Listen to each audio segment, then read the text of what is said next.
अहम खबर आपको देते हैं। कौमी सलामती की पार्लिमानी कमेटी की अंदरूनी कहानी सामने आ गई। कौमी सलामती पार्लिमानी कमेटी इजलास में वजीर आला KP सूबे में दहशतगर्दी का जवाब देते रहे। इसी बारे में मजीद जान लेते हैं। वकास अहमद हमारे साथ हैं। वकास अहमद, कौमी सलामती की पार्लिमानी कमेटी की अंदरूनी कहानी क्या है?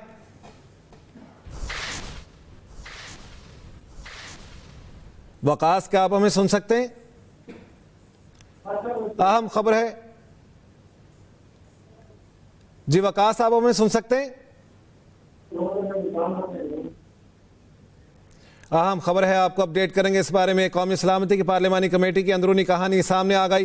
कौमी सलामती पार्लिमानी कमेटी इजलास में वजीर आला KP सूबे में दहशतगर्दी का जवाब देते रहे। वजीर आला खैबर पख्तूनख्वा अली अमीन गंडापुर ने कहा, आपने हमारी पार्टी का वजूद ख़त्म कर दिया है। कहा गया, इस दहशतगर्दी के जिम्मेदार हम खुद हैं। जिन लोगों ने 9 मई किया और वो वहाँ मौजूद थे, उन्हें सजाएं मिलनी चाहिए। मैं मानता हूँ ऐसा नहीं होना चाहिए था। मौलाना फजलुर रहमान बोले, 2024 के इलेक्शन में हमें मुहिम नहीं करने दी गई क्योंकि हमें तो थ्रेट थी। तहरीक इंसाफ ने खैबर पख्तूनख्वा में खुलकर इलेक्शन मुहिम चलाई। तहरीक इंसाफ को इजलास में ज़रूर आना चाहिए था। बिलावल भुट्टो जरदारी ने कहा, पाकिस्तान को दुनिया के सामने अफगानिस्तान को ग्लोबल दहशतगर्दी का हब और महवर पेश करना होगा। पीपल्स पार्टी दहशतगर्दी पर सियासी इत्तेफाक राय पैदा करने के लिए हर वक्त तैयार है। अहम खबर है, आपको अपडेट करेंगे। कौमी सलामती की पार्लिमानी कमेटी की अंदरूनी कहानी सामने आ गई। कौमी सलामती पार्लिमानी कमेटी इजलास में वजीर आला KP सूबे में दहशतगर्दी का जवाब देते रहे। वजीर आला खैबर पख्तूनख्वा अली अमीन गंडापुर ने कहा, आपने हमारी पार्टी का वजूद ख़त्म कर दिया है। कहा गया, इस दहशतगर्दी के जिम्मेदार हम खुद हैं। जिन लोगों ने 9 मई किया और वो वहाँ मौजूद थे, उन्हें सजाएं मिलनी चाहिए। मैं मानता हूँ ऐसा नहीं होना चाहिए था। जबकि मौलाना फजलुर रहमान बोले, 2024 के इलेक्शन में हमें मुहिम नहीं करने दी गई क्योंकि हमें तो थ्रेट थी। तहरीक इंसाफ ने खैबर पख्तूनख्वा में खुलकर इलेक्शन मुहिम चलाई।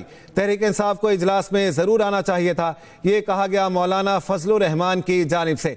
जबकि पाकिस्तान पीपल्स पार्टी के चेयरमैन बिलावल भुट्टो जरदारी की जानिब से कहा गया, पाकिस्तान को दुनिया के सामने अफगानिस्तान को ग्लोबल दहशतगर्दी का हब और महवर पेश करना होगा।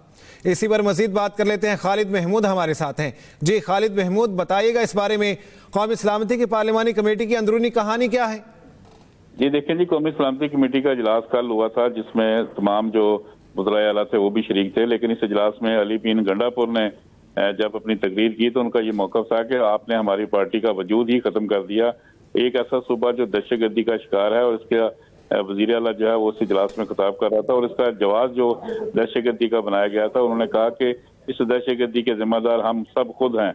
अली अमीन गंडापुर ने यह भी कहा कि जो लोग 9 मई के जिन्होंने 9 मई किया और वहाँ पे मौजूद थे, इन्हें सजाएं मिलनी चाहिए। इसके अलावा उनका ये भी कहना था कि मैं मानता हूँ कि ऐसा नहीं होना चाहिए था। जबकि इसके अलावा फजलुर रहमान ने कहा कि 2024 के इलेक्शन में हमें तो इलेक्शन की कैंपेन नहीं करने दी गई क्योंकि हमें तो थ्रेट था।